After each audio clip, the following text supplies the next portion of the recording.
En este video quería retomar las discusiones de algunas ideas de Hegel a la luz de un libro que me gustó mucho cuando lo leí en su momento, que lleva por título La teoría de Hegel de la responsabilidad de Mark Alsnauer. Y curiosamente este fue el libro que en parte hizo que quisiera hacer un canal de videos de divulgación, de contenido de filosofía o relaciones internacionales. Creo que por el hecho de que el libro no era muy largo, si bien era técnico, también me parecía que está muy bien escrito y muy bien logrado y que podía ser de interés para gente que no solamente tuviese interés en Hegel y su filosofía, sino que también se articula con temas de interés para gente de las ciencias sociales y de las humanidades en un sentido más amplio. Y recuerdo que eso era lo que quería hacer, como había leído el libro y quería hacer un guión sobre algunas de las principales ideas y quizá comentarlo por el hecho de que el libro no se encontraba en español. Pero luego eso pasó a un segundo plano y empecé a hacer videos de otras cosas de Hegel y de otros autores. Y son cosas a las que tengo que retomar, como comentarios a las lecciones o a la fenomenología, pero que tuve que dejar por motivos de terminar el doctorado y razones, digamos, personales, y que ya voy a volver. Y consideré que entonces una manera de volver a este tipo de videos era tratar de recordar cuáles son las cosas que me habían llamado para comentar estas ideas y dije, bueno, ¿por qué no regreso y hago algo con este libro, ¿no? Entonces es básicamente la idea de fondo. Así que lo que quería comentar en este video más o menos se corresponde a la introducción y al primer capítulo. Creo que en bloques mantienen una cierta unidad. La introducción obviamente es más general, ya hablo un poco de todo lo del libro muy, muy brevemente. Y más bien la introducción creo que el primer capítulo articula unas cosas más abstractas, ¿no? Que luego en el resto del libro se van aterrizando. Entonces yo me imagino que cubrir lo esencial de este libro en este tipo de registro debería darse en unos tres videos, ¿no? De diferente extensión. Entonces, básicamente, digamos, es ese tema de la teoría de la responsabilidad de Hegel, ¿no? ¿Qué entiende Hegel por responsabilidad y por qué es importante, ¿no? Y esto parte con algo que consideramos nosotros, intuitivamente, digamos, ¿no? De que eh, básicamente, por ejemplo, cuando tratamos de distinguir al ser humano, y Hegel simpatiza con esta idea, los animales no humanos suelen ser considerados como plenamente inocentes, ¿no? En un sentido profundo, no les atribuimos bondad o maldad y no los consideramos plenamente responsables, por eso gozan de una cierta inocencia. Y lo mismo en otra medida, y vamos a comentar por qué también lo atribuimos a niños, por ejemplo. Pero, digamos, para adultos y para lo que consideramos que es constitutivo y esencial en los seres humanos, ser responsable, Hegel comparte esto, es algo que define a los seres humanos, ¿no? Entonces, siendo algo que sería esencial a nuestra naturaleza. Entonces, la responsabilidad definitivamente es algo propio de la esencia o naturaleza humana, pero como con Hegel siempre la historia y la sociedad son fundamentales, esto se va a revelar como un logro social e histórico, la misma responsabilidad humana, plenamente humana, ¿no? Entonces, cuando abordamos esta problemática sobre la responsabilidad, porque también cuando uno estudia la filosofía de Hegel, puede uno abordar libros o argumentaciones que sean más generales sobre la filosofía de Hegel en general o sobre la religión, la política, pero hablar de la teoría de la responsabilidad suena quizá muy específico, muy técnico de qué está hablando, ¿no? Pero básicamente nos remiten a estas problemáticas vinculadas a la acción y a la libertad y a la voluntad, es decir, sobre qué somos responsables cuando decimos que somos responsables, si es algo que tiene que ver más con las intenciones de lo que queremos hacer, o es más el acto al margen de las intenciones y sobre todo sus efectos. Y si es sobre los efectos de las acciones que tenemos, dado que los efectos pueden seguirse en principio como ad infinitum, eso quiere decir que somos responsables de todos los efectos de todas nuestras acciones para siempre o hay algún corte o límite, digamos. Ahora, lo distintivo de Hegel al abordar estas preguntas filosóficas, digamos, bastante recurrentes en la tradición filosófica, es que para él nuestro estatuto como agente responsable va a depender en buena parte del contexto histórico-social. Es decir, lo que consideramos como ser un agente responsable no es algo fijo de una vez ya para siempre, sino que tiene una historia y va a responder a un contexto. Pero no es solamente que es fruto de una historia o que hay una variable social y ya, sino que además para Hegel es muy importante que la responsabilidad está conectada en algún sentido no trivial con un tipo de conocimiento, por decirlo de alguna forma. Es decir, que no es ser responsable no solamente depende de un tipo de agencia o control o capacidad para actuar que tenemos, un tipo de poder o libertad que podemos llamar en un sentido amplio que ejercemos, sino que depende de que sepamos algo sobre nosotros. Y esto se conecta con mucha gente que discute este componente de Hegel o de su manera de ver la acción, y es de que también lo que nosotros hacemos cuando realizamos nuestra voluntad en el mundo es de que este efecto, este resultado tendría que ser expresivo de nosotros, ¿no? Hay un carácter expresivo en la acción que es bien importante para Hegel y que algunos comentaristas lo han destacado, ¿no? En la literatura en inglés, por ejemplo, Charles Taylor es uno de los que simpatiza bastante con esta noción de expresivismo, si se quiere llamar así. O una expresión que suena un poco más hegeliana y medio trabalenguas es que el propósito de esta expresividad de nuestra voluntad es que estemos con nosotros mismos, ¿no? Que uno esté con uno mismo en la actividad de uno, aunque suene un poco como un trabalenguas, pero es de que a la hora que la gente actúa, no es solamente que actúe ya, sino que en ese producto, en ese resultado, uno se siente consigo mismo, en el sentido de que esto expresa la voluntad de la gente, ¿no? Y el conocimiento también tiene que ver con algo que Alsnauer va a destacar bastante, ¿no? Y es que el agente tiene que saber las razones de por qué uno es que está actuando, ¿no? Por ejemplo, por qué la acción es correcta o incorrecta, por qué es legal o ilegal, por qué es moral o inmoral, por qué es ética o no ética. Pero no se trata de unas razones abstractas o aisladas, como si hubiera una lista de razones que ya conocemos desde siempre, sino que como dije antes, como esto tiene una historia, esta apelación a razones sobre lo que puede ser correcto, moral o ético, legal, esto también presupone a la base, y me gusta que también Alsnauer destaca esto, de que se presupone una autoconcepción de nosotros, es decir, el agente humano también necesita tener una autoconcepción de lo que este agente es. Entonces, los seres humanos nos interpretamos o nos concebimos de cierta forma lo que significa ser un ser humano, un agente con voluntad, con racionalidad, con libertad, con responsabilidad. Esta es una concepción que tiene una historia y esta concepción además no es puramente individualista, no es solamente como yo me concibo a mí mismo, que eso es una parte de la historia, pero la otra es que esta concepción debe ser reconocida por otros, debe tener una matriz, digamos, intersubjetiva y social para que tenga sentido y para que plenamente pueda funcionar. Entonces, ser responsable en Hegel no está divorciado de ser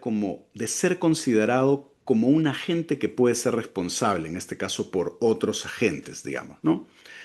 Eh, y finalmente, lo que la lectura de Eisenhower va a enfatizar, y esto lo vamos a ver más adelante cuando lleguemos a los análisis más concretos,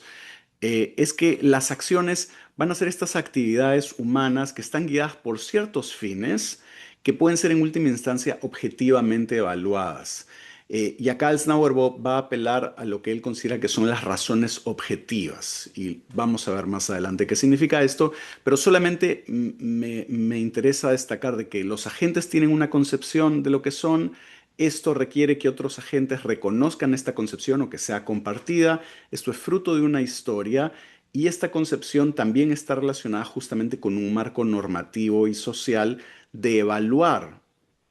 cómo las acciones son susceptibles de ser responsables y por qué, ¿no? Entonces, cuando uno le atribuye responsabilidad a alguien, esto supone un marco normativo de evaluación en común entre agentes. y esto también en última instancia tiene condiciones sociales e históricas, ¿no?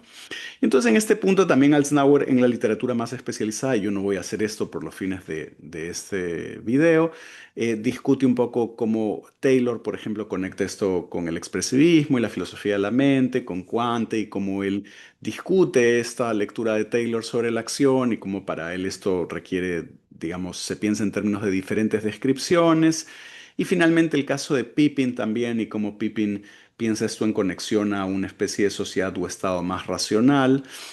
Pero estas conversaciones más específicas no vienen al caso acá. Podríamos hacer videos más específicos de qué es lo que estos argumentos específicamente elaboran.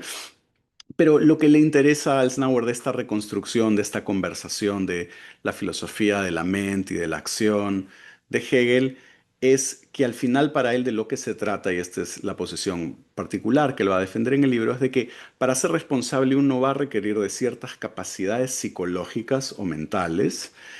uno va a requerir de una autoconcepción o una concepción de lo que significa ser un agente libre y de un tipo de reconocimiento intersubjetivo, pero que acá va a estar, en el argumento final de este libro, va a estar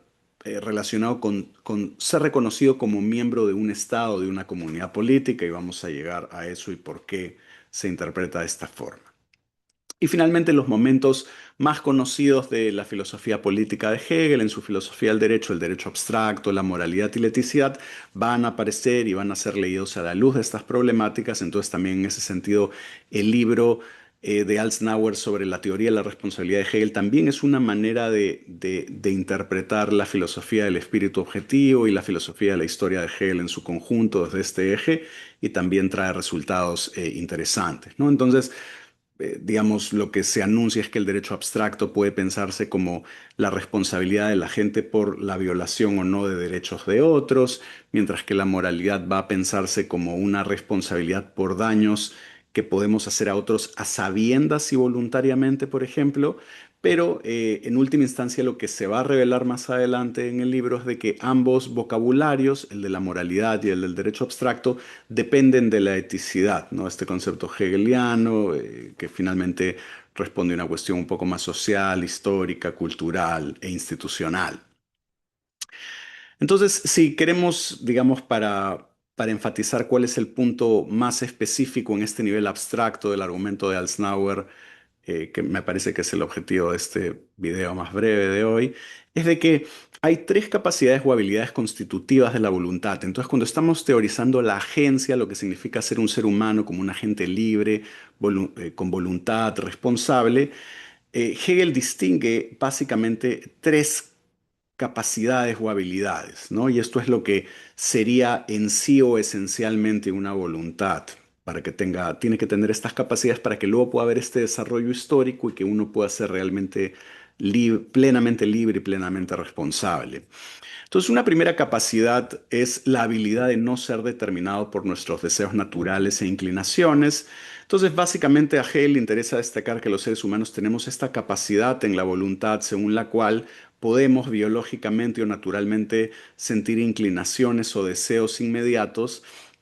pero el ser humano puede siempre dar un paso atrás, abstraerse o distanciarte de esa inmediatez en el deseo, y puede renunciar a esos deseos como fines particulares. Entonces, por poner el caso, uno podría sentir un hambre inmediata, pero podría abstenerse de comer en ese momento. Pero en un caso más extremo, y esto también lo sabemos por la historia humana y hay ejemplos recurrentes, los seres humanos incluso pueden renunciar al deseo o a la inclinación de la autopreservación, y es posible que se sacrifiquen por otras razones, por ejemplo. Entonces, esa es una primera capacidad, esa capacidad de dar este paso hacia atrás o de distanciarse. La segunda capacidad es otra que nos es intuitiva, que la voluntad o que los seres humanos como agentes susceptibles de responsabilidad pueden poner algo particular como un fin, es decir, pueden elegir o autodeterminar la acción de una manera específica. Entonces, si el primer momento es abstraerse de lo inmediato, el segundo momento tiene un tipo de determinación de queremos hacer esto, que no es algo que simplemente surge de manera inmediata, sino que hay un tipo de elección o determinación. Y la tercera capacidad es que uno puede, por decirlo de alguna forma, permanecer con uno en los fines y acciones de uno. Es decir, aquí viene esta noción hegeliana donde la libertad tiene este fraseo de estar consigo mismo. Entonces, la idea es que podamos experimentar esos fines que elegimos como nuestros, ¿no? O a nivel individual, de que los fines que elijo en esa segunda capacidad permanezco en ellos en el sentido de que los experimento como míos, son míos, me pertenecen. Y creo que sería más adecuado sacar esas comillas que hice porque responde más a la experiencia intuitiva y cotidiana de que cuando actuamos nos reconocemos en las acciones y en los fines y en los objetivos que perseguimos y hablamos de manera bastante cotidiana con que son nuestros fines y nuestras acciones, que son nuestros y que nos pertenecen, ¿no? Entonces, ese experimentar los fines como míos, esa libertad de estar conmigo misma es fundamental como esa tercera capacidad, ¿no? Entonces, si queremos simplificar estos tres momentos, para Hegel es muy importante que me pueda abstraer de deseos inmediatos, que pueda decidir sobre un fin particular, que pueda elegirlo, que pueda realizarlo y que al realizarlo pueda ver mi acción como expresiva de mí y que me sienta conmigo mismo en ella, aunque suena como siempre en Hegel medio como un trabalenguas, pero que no responde a una experiencia intuitiva que tenemos de lo que significa ser libre y responsable. Eso creo que es lo que quiero enfatizar. Entonces, es mi acción porque expresa lo que deseo hacer, lo que elegí o, por ejemplo, lo que consideré correcto en base a ciertas razones, que es algo que Alsnauer va a insistir a lo largo del texto también con esta noción que más adelante vamos a hablar, que responde a la noción de razones objetivas, con lo cual no es una cosa puramente arbitraria o caprichosa.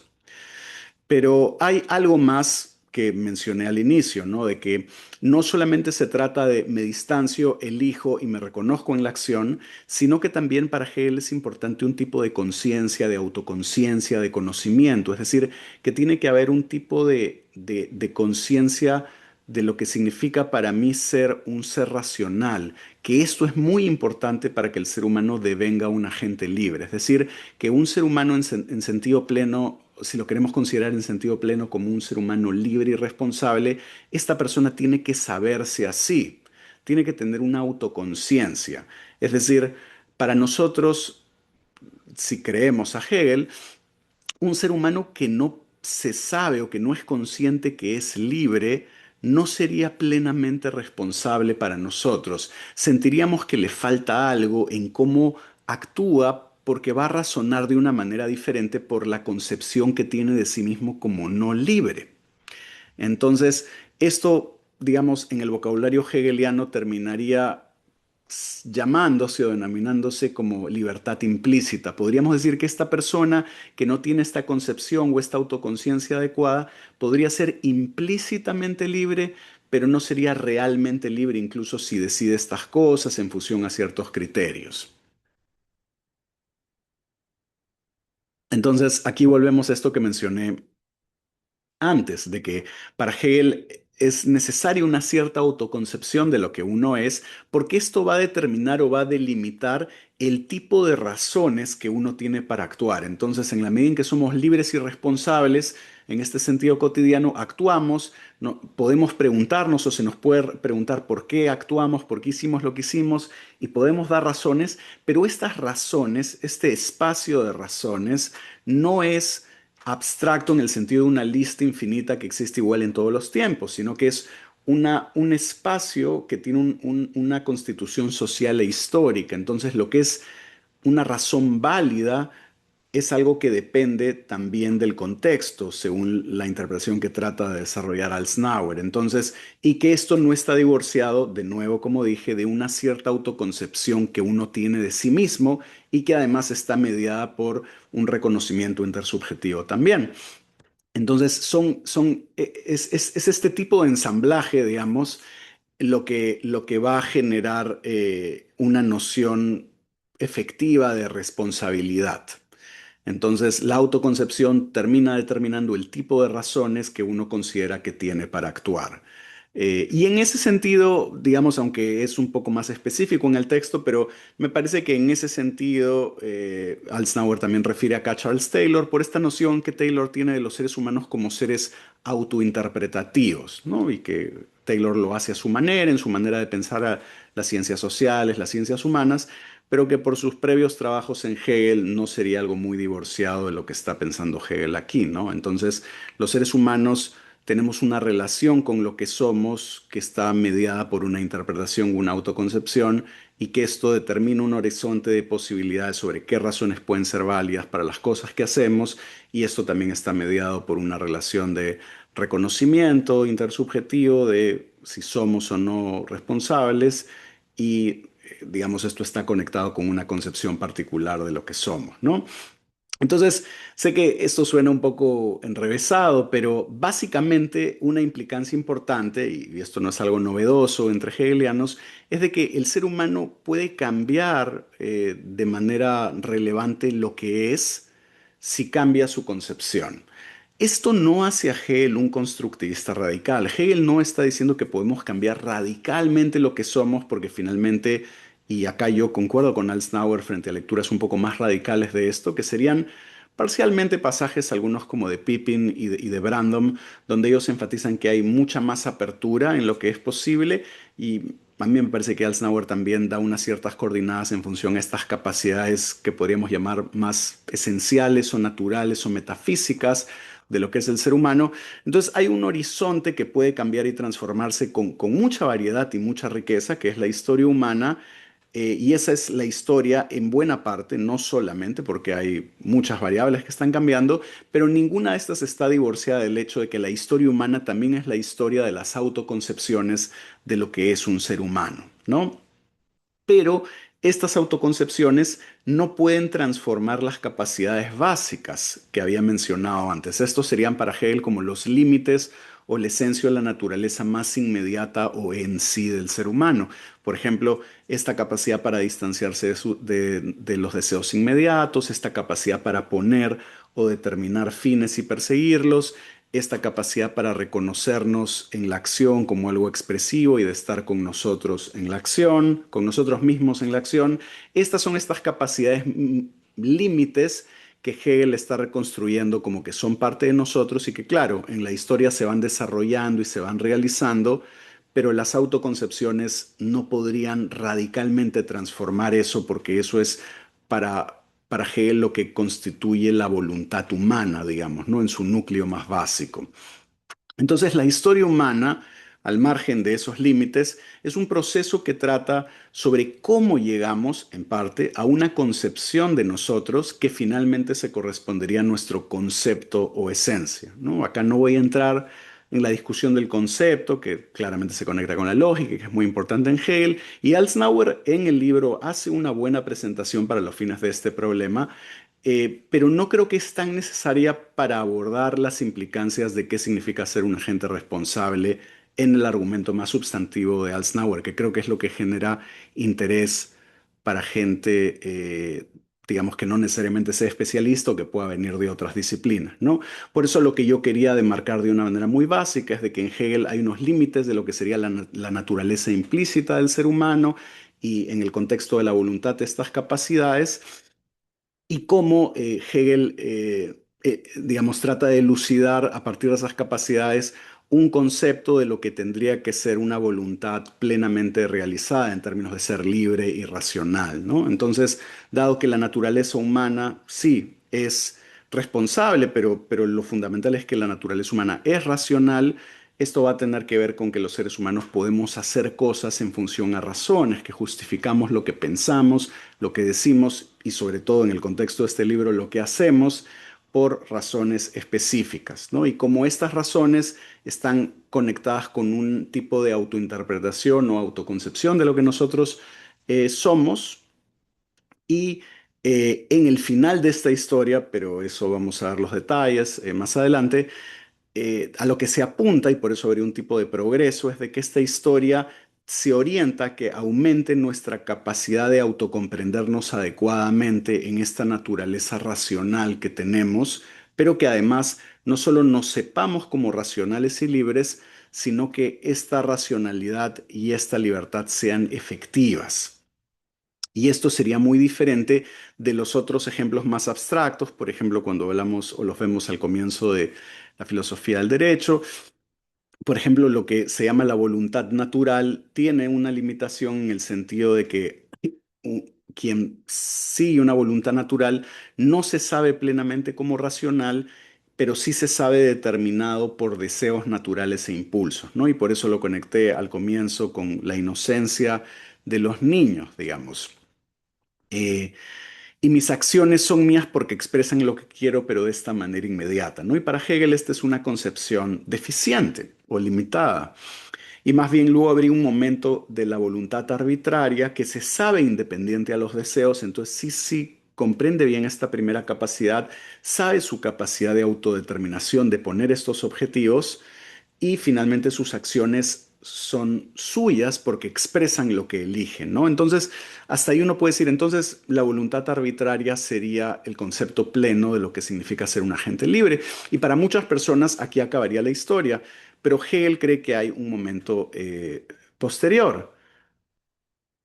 ¿Qué es lo que se conecta con esta noción de voluntad racional, no con voluntad arbitraria, que tiene que ver con que si hay esta distancia, si hay esta autodeterminación, pero la voluntad racional quiere algo particular, pero lo está tomando como un fin y actúa en base a, de nuevo, lo que Alsnauer adelanta como este espacio de razones objetivas. Entonces, una manera de entender lo que distingue a la voluntad racional de Hegel, que va a estar conectada con lo que quiere, con lo que significa para él ser un agente responsable, es que la justificación de estas acciones va a estar en relación con una particular autoconcepción de lo que es el agente, pero también con un espacio de razones objetivas. Esto no quiere decir, y eso es muy importante porque se puede malinterpretar, no quiere decir que la voluntad racional siempre hace lo correcto, como si fuera un robot o un ángel o alguien puramente racional que solo hace lo correcto. Pero lo que sí quiere decir, y esto es importante, y por eso se conecta con el mundo real, aunque uno piense que Hegel está idealizando excesivamente, es de que si hay esta elaboración, y es compartida histórica y socialmente, es de que si uno no hace lo correcto, uno va a saber que no está haciendo lo correcto. Es decir, uno puede fallar en eso, puede elegir otra cosa, pero aún así hay una concepción con ser consciente de algo que no está bien, justamente porque se conecta con esta matriz de evaluación, con esta matriz de razones objetivas y con esta autoconcepción de la gente que es compartida entre todos y que involucra esta conexión con fines y razones. Entonces, esto es importante para romper con esta idea de que la voluntad racional entonces sería una cosa utópica, idealizada y no un fenómeno que para Hegel sí existiría y que operaría en sociedades que para él son modernas. Y vamos a llegar a eso. Pero para terminar acá, lo importante entonces en la voluntad racional es de que si uno finalmente sí elige fines y actúa en función a razones objetivas, el punto está en que mis acciones acaban a ser mías y voy a ser responsable por ellas porque van a expresar lo que yo tomo como una razón objetiva dada mi naturaleza de ser libre, ¿no?